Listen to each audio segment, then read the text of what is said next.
Hello, I'm Nancy Kowalik with your Home Sold Guaranteed Realty, the Nancy Kowalik Group in Mullica Hill. This is 30 Things to Do in Mullica Hill in 30 days, day 7. And I am standing here at the Wilt Fields.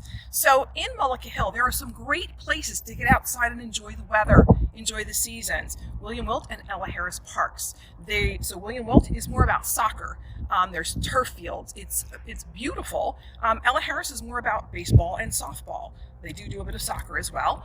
But both of them have beautiful walking paths that are labeled. You can get out there and do a half-mile walk, a mile walk, run, jog, whatever you want.